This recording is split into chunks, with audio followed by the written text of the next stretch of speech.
Ya, Assalamualaikum warahmatullahi wabarakatuh. Perkenalkan saya Irsa Safroni. Saya mahasiswa dari Universitas Mercu Buana, Jakarta. Ingin mempresentasikan tentang fenomena penggunaan bahasa pergaulan di Indonesia. Oke, slide yang pertama yaitu bahasa menurut KBBI.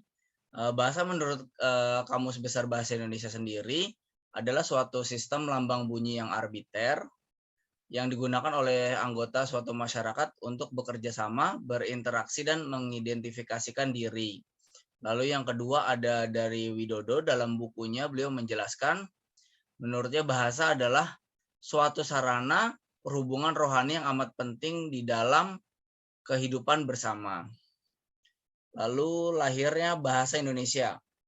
Lahir bahasa Indonesia ini terlahir di tanggal 28 Oktober 1928 dalam Sumpah Pemuda dalam pasal 36 yang berbunyi, kami putra-putri Indonesia mengaku berbangsa satu, bangsa Indonesia.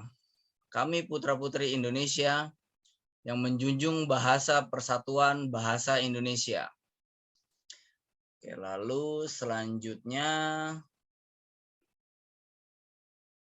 ada bahasa gaul.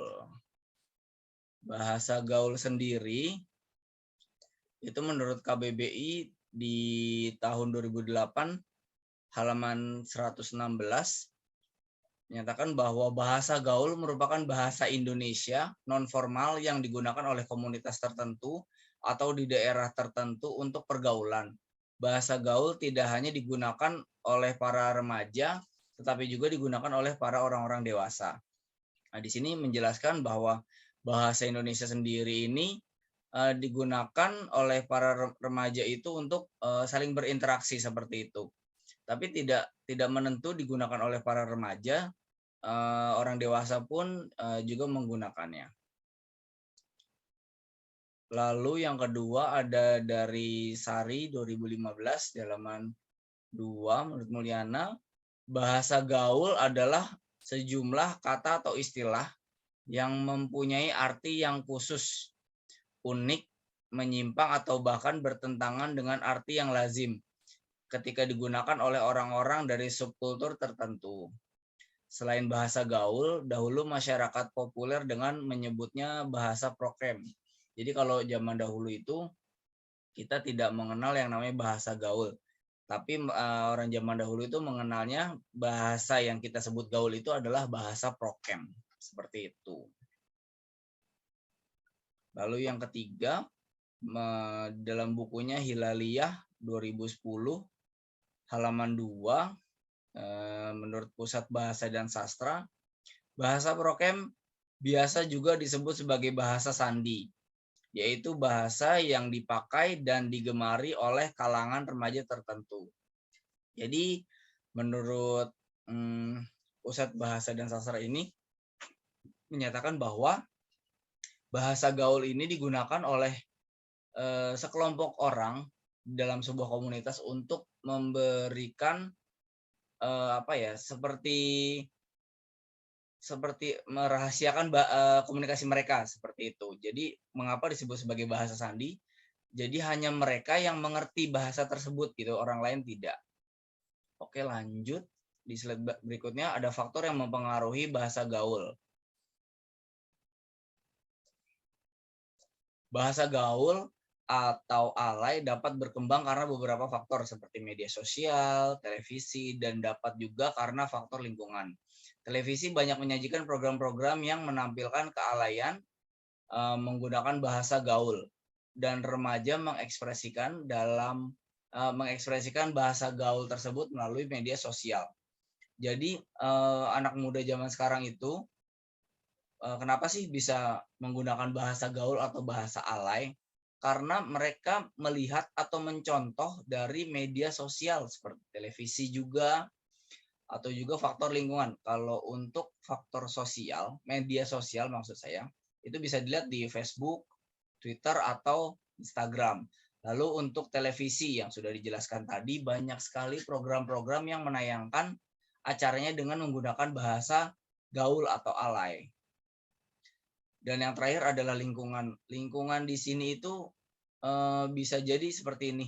Di dalam daerah tertentu atau sebuah lingkungan itu menggunakan bahasa-bahasa yang tidak dipergunakan di daerah lain gitu. Tidak juga menggunakan sesuai dengan apa yang dianjurkan oleh Kamus Besar Bahasa Indonesia gitu. Jadi di lingkungan tersebut itu menggunakan bahasa lingkungannya sendiri gitu untuk menciri khaskan. Itu adalah faktor yang mempengaruhi bahasa gaul. Selanjutnya penggunaan bahasa gaul di media elektronik. Contoh bahasa gaul atau prokem seperti OTW, Hangout, Omega atau OMG, lalu kuy, ngap, lalu nyokap, lalu bokap, gelap, santuy, dan endes. OTW ini menjelaskan tentang orang yang ingin bepergian, jadi dalam perjalanannya, makanya menuliskan OTW atau on the way. Lalu hangout ini untuk orang-orang yang ingin bepergian juga atau ingin keluar rumah, makanya disebut hangout atau seperti itu. Lalu OMG atau oh my god ini mengekspresikan tentang keterkejutan seseorang. Nah, kuy itu diplesetkan dari kata hayu jadi kuy. Ngap ini sebenarnya abang, tapi dibalik jadi ngap bahasa gaul ya. Nyokap dan bokap ini sebenarnya adalah untuk penyebutan orang tua, ibu dan bapak. Gelap itu untuk mengekspresikan tidak mau turut campur gitu, jadi gelap. Lalu ada santuy itu santai, endes itu punya arti enak. Selanjutnya pengaruh bahasa gaul terhadap eksistensi bahasa Indonesia. Menurut Arum Putri tahun 2015 itu menyebabkan banyaknya penggunaan bahasa gaul saat ini karena kurangnya rasa cinta kita terhadap bahasa Indonesia sendiri seperti itu. Dan dari bahasa gaul tersebut mempunyai dua dampak positif dan negatif. Yang pertama positif, bila dipergunakan dengan tepat maka melahirkan inovasi bagi si penggunanya. Itu yang pertama. Lalu itu untuk yang positif maksud saya. Lalu yang kedua yang negatif dapat mengakibatkan sulit untuk berbahasa Indonesia yang baik dan benar. Terakhir kesimpulan. Untuk kesimpulan ini masyarakat Indonesia masih banyak yang menggunakan bahasa gaul atau singkatan-singkatan yang hanya beberapa orang yang mengerti gitu. Makanya tadi juga disebutkan bahasa gaul adalah bahasa sandi.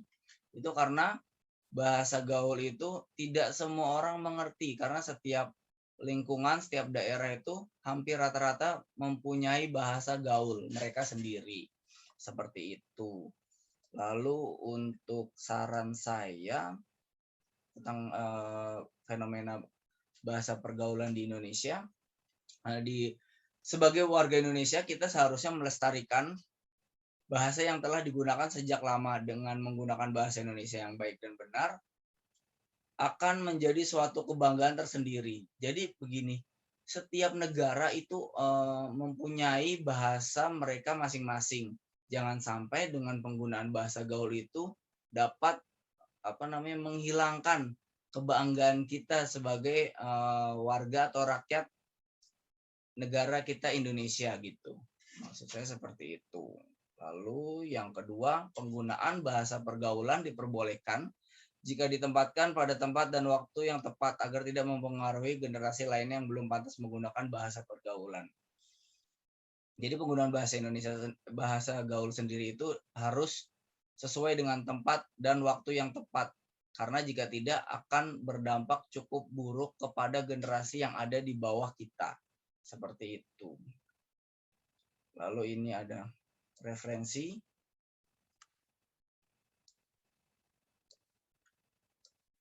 Dari presentasi saya. Baiklah, terima kasih atas perhatiannya. Demikian presentasi dari saya. Assalamualaikum warahmatullahi wabarakatuh.